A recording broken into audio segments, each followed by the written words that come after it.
Welcome to दयालु point. आज हम आपको ट्रिग्नोमेट्री की कुछ ट्रिक बताएंगे। ट्रिग्नोमेट्री के एप्लीकेशन कैसे करते हैं वो मैं आपको बताऊंगा। कैसे, जैसे आपने मान लीजिए यहाँ से यहाँ पे आप खड़े हैं, यहाँ पे आप खड़े हैं और यहाँ से कोई बिल्डिंग की टॉप देख रहे हैं, ये टॉप है बिल्डिंग की।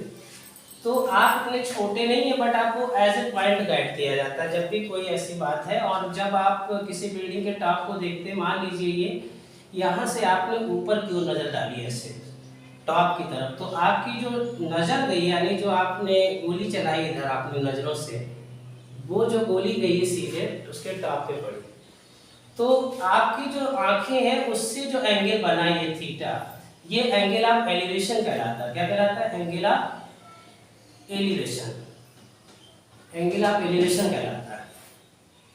और मान लीजिए इसकी आपसे पूछा बिल्डिंग की हाइट क्या है, और थीटा जो है आपने मान लीजिए जो एंगल है वो थीटा 30 डिग्री से आपने ऊपर की ओर टॉप पे देखा 30, तो आपने पढ़ा होगा कि ये 90 डिग्री है।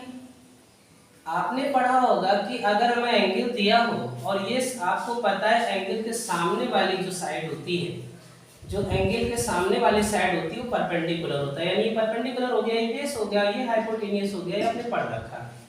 तो आपको ट्रिग्नोमेट्री में सिखाया गया था पापा, जैसे आप बोलते हैं पापा बीड़ी पियोगे, पापा बीड़ी पियोगे, पापा जी क्या बोल रहे हैं?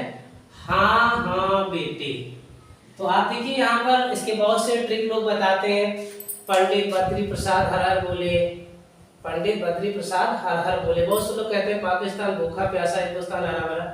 तो जैसे भी आपको रटना हो रट लीजिए, यहाँ पर एक लाइन खींच दीजिए, इससे पता चल गया।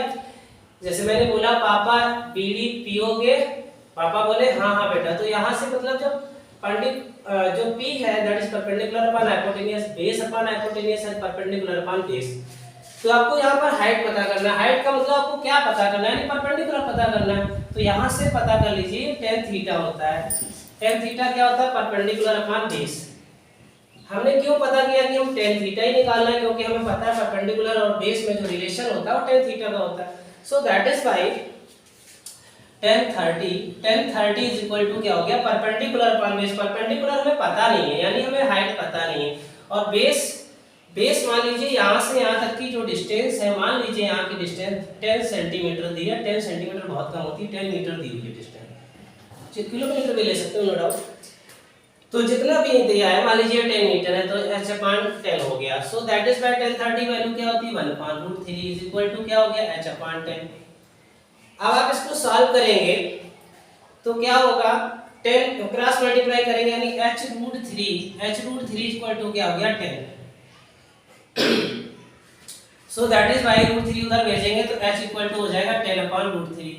तो कभी ऐसे नहीं लिखते हैं, कभी अपान में √3 नहीं लिखते, तो इसको रेशनलाइज करते हैं। क्या करते हैं? रेशनलाइज करने के लिए क्या करते हैं? √3 का मल्टीप्लाई ऊपर नीचे कर देंगे, तो हो गया 10√3/3। ये आपकी हाइट आ गई, यानी ये आप हाइट लिखेंगे। अगर मीटर में आपने लिया था आंसर, तो आंसर आएगा मीटर में। अगर ये आपको मेरा बेस छोटा सा क्वेश्चन मैंने लिया था अच्छा लगा हो तो प्लीज सब्सक्राइब एंड लाइक जरूर करिए माय चैनल दैट इज दयालु पॉइंट।